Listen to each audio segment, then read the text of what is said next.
Praise the lord. ప్రతిరోజు అనుదిన వాక్యం ద్వారా మీరెంతగానో బలపడుతున్నారని నేను ఆశిస్తున్నాను. అలాగే మీరు కనుక మన యూట్యూబ్ ఛానల్ని క్రొత్తగా వీక్షిస్తున్నట్లయితే మన యూట్యూబ్ ఛానల్ని సబ్స్క్రైబ్ చేయండి, ఇతరులకు షేర్ చేయండి.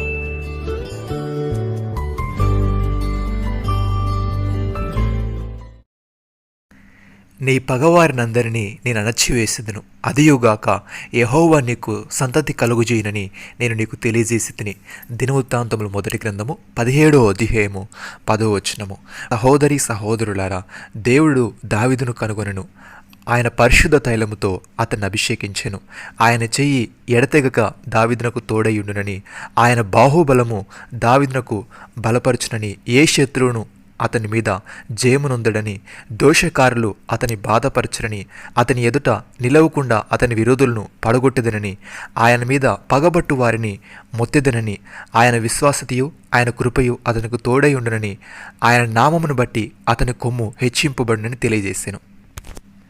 దావీదు దేవునితో ఈ విధంగా అంటున్నాడు: యుద్ధమునకు నీవు నాకు బలము ధరింపజేసితివి, నా మీదికి లేచి వారిని నా క్రింద అణచివేసితివి, నా శత్రువులను వెనుకకు నీవు మల్లజేసితివి, నన్ను ద్వేషించు వారిని నేను నిర్మూలము చేసి తిని.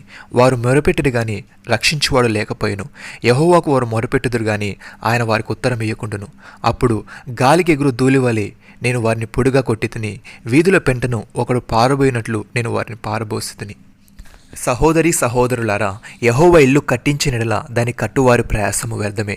యెహోవా పట్టణమును కాపాడని ఎడల దాని కావలి కాయువారు మేలుకొని ఉండుట వ్యర్థమే. మీరు వేకువనే లేచి చాలా రాత్రి అయిన తర్వాత పడుకొనుచు కష్టార్జితమైన ఆహారము తినుచుండుట వ్యర్థమే. తన ప్రియులు నిద్రించుచుండగా ఆయన వారికి ఇచ్చుచున్నాడు. కుమారులు యెహోవా అనుగ్రహించు స్వాస్యము, గర్భఫలము ఆయనిచ్చు బహుమానమే. యవ్వన కాలమందు పుట్టిన కుమారులు బలవంతుని చేతిలోని బాణములు వంటివారు, వారితో తన అంబులు పొద్ది నింపుకున్న వాడు ధన్యుడు. అట్టివారు సిగ్గుపడక గుమ్మములలో తమ విరోధులతో వాదించుదురు. ప్రియమైన సహోదరి సహోదరులారా, మన తండ్రిని దేవుని నుండి ప్రభు అయిన యేసుక్రీస్తు నుండి కృపా సమాధానములు మీకు కలుగునుగాక. క్రీస్తు యేసునందు మీకు అనుగ్రహింపబడిన దేవుని కృపను చూచి మీ విషయమై నా దేవునికి ఎల్లప్పుడూ కృతజ్ఞతాస్తులు చెల్లించుచున్నాను. క్రీస్తును గూర్చిన సాక్ష్యము మీలో స్థిరపడినందున ఆయన యందు మీరు ప్రతి విషయంలోనూ అనగా సమస్త ఉపదేశంలోనూ సమస్త జ్ఞానములోనూ ఐశ్వర్యవంతులైతిరి.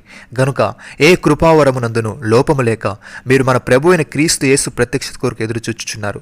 మన ప్రభు అయిన యేసుక్రీస్తు దినమందు మీరు నిరపరాధులై ఉండినట్లు అంతము వరకు ఆయన మిమ్మల్ని స్థిరపరచును. మన ప్రభు అయిన యేసుక్రీస్తును తన సహవాసమునకు మిమ్మల్ని పిలిచిన దేవుడు నమ్మదగినవాడు.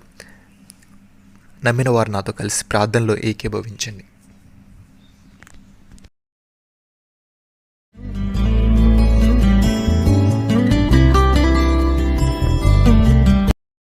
మమ్మల్ని మిక్కిలిగా ప్రేమిస్తున్న మా ప్రియ పరలోకపు తండ్రి, దావీదు పగవారినందరినీ నీవు అణచివేసదు అని, అదియుగాక నీవు అతనికి సంతతి కలుగు చేసేదు అని తెలియజేస్తావు.